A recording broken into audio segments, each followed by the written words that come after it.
Today I am going to talk about the disease asthma. Asthma, also called bronchial asthma, is a disease that affects your lungs. It's a chronic condition, meaning it doesn't go away and needs ongoing medical management. What is an asthma attack? When you breathe normally, muscles around your airways are relaxed, letting air move easily and quietly. During an asthma attack, three things can happen. Bronchospasm. The muscles around the airways constrict.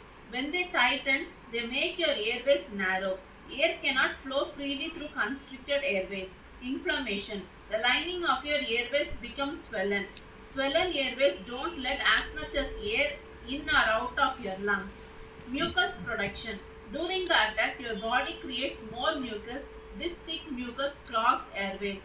When your airways gets tighter, you make a sound called wheezing. When you breathe, a noise your airways make when you breathe out.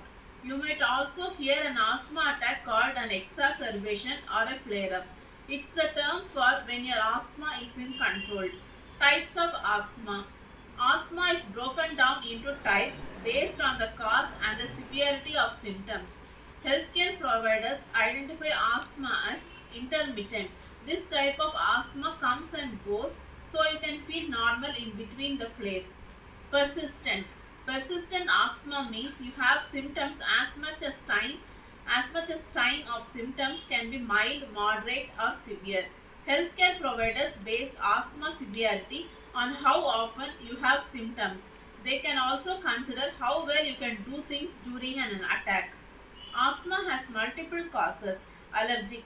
Some people's allergies can cause an asthma attack. Allergens include things like molds, pollens, and pet dander. Non-allergic. Outside factors can cause asthma to flare up. Exercise, stress, illness, and weather may also cause a flare. Asthma can also be adult onset. This type of asthma starts after the age of 18. Pediatric, also called childhood asthma. This type of asthma often begins before the age of 5 and can occur in infants and toddlers. In addition, there are three types of asthma. Exercise induced asthma. This type of asthma is triggered by exercise and is also called exercise induced bronchospasm.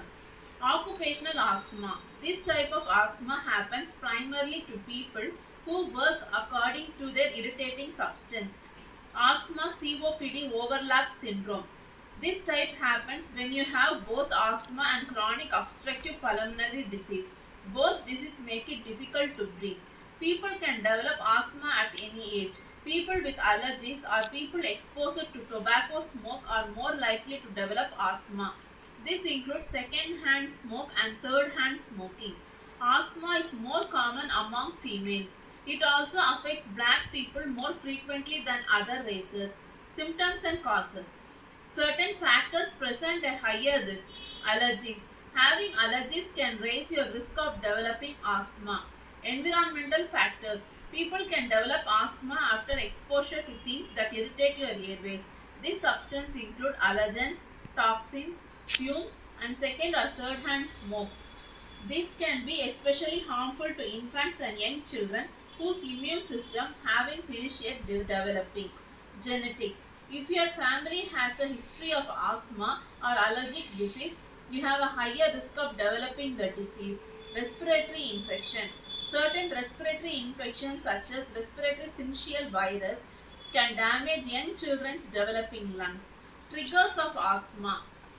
Triggers can be different for each person, but some common triggers include air pollution. Many things outside can cause an asthma attack. Air pollution includes factory emission, car exhaust, wildfire, smoke, and more. Dust mites. You can't see these bugs, but they are in our homes.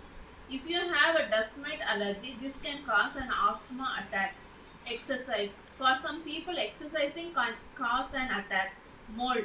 Damp places can spawn mold, which can cause problems. If you have asthma, you don't even have to be allergic to mold to have an attack. Pest, cockroach, mice, and other household pets can cause asthma attacks. Tobacco smoke. If you or someone in your home smokes, you have a higher risk of developing asthma. You should never smoke in enclosed places like in the car or home, and the best solution is to quit smoking. Your provider can help. Strong chemicals or smells. These things can trigger asthma in some people. Certain occupational exposures. You can be exposed to many things at your job, including cleaning products, dust from floor or wood, or other chemicals. This can all be triggers if you have an asthma.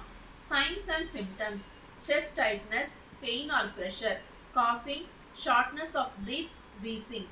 Diagnosis: your doctor will ask about your medical history, including information about your parents and siblings.